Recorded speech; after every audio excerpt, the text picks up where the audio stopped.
A year ago, would you have pictured yourself where you are today? No, not even close.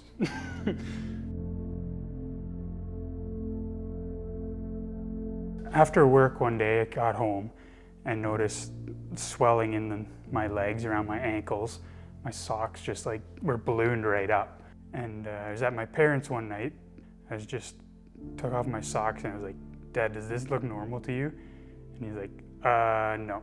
Several days later, I was asked to work on a Saturday. As the day went on, I just could not keep up. I would drag a branch up to the wood chipper and just be totally worn out. At this point, I was like, okay, next week I'm gonna make a doctor's appointment.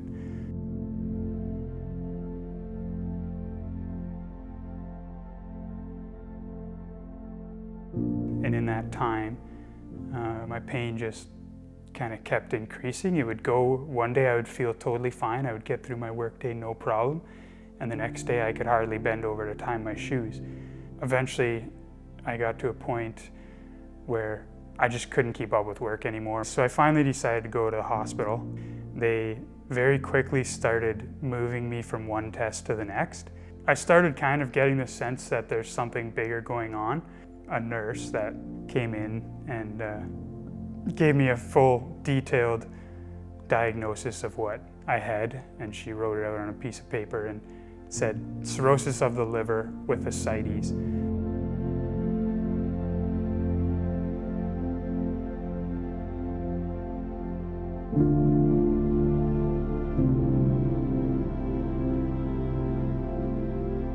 instantly felt 100% better. I still had obviously some liver issues that were going on with it, but I could breathe, I could bend over, I could do all that stuff again. At that point, I was really I hadn't honestly processed it, and I deliberately refused to Google this. I didn't want to scare myself into all these things that weren't true.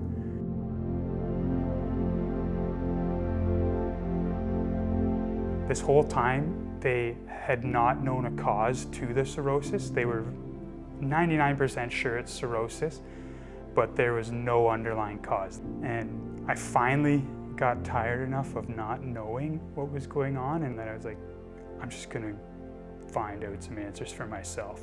Through my research, I basically came to the conclusion that I had decompensated cirrhosis, which is like an end-stage liver failure with a life expectancy of approximately 2 years.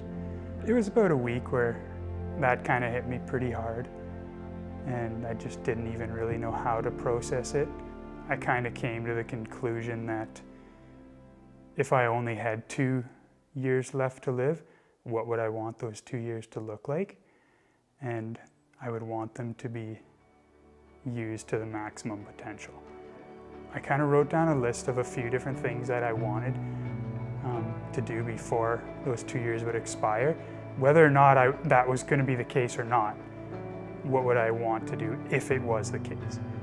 And the first thing was that I wanted to be right with God and have a better relationship with God in every way that I could possibly under my control.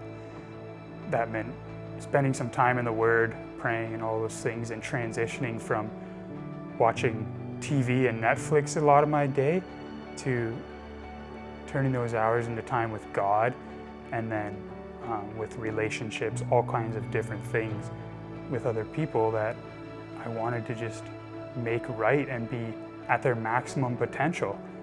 And that was a big mindset shift for me. I'm probably closer with God now than I've ever been. It really just helped me refocus on what's actually important, mainly because I was forced to be honest. I felt that whole thing of not worrying about tomorrow because I literally couldn't worry that much about tomorrow. I've watched other people feel a heavier burden than I've felt, and they're not even going through it. And I'm like, that is totally the grace of God. I don't have a clear perspective on what exactly the road is, but I feel very much that God has put me on this road to glorify Him. And this is the part where I honestly struggle with this because I don't have an answer for it. And I wish I did, but I think I'm being asked to bear a load, and I'm very okay with that. And I feel that it's not just for me. I have a very strong indication that it's for the saving of someone's soul, whether that's one person or more, I don't know. And I would gladly walk this for that exact reason, but God has shown me that there's a lot more ahead yet.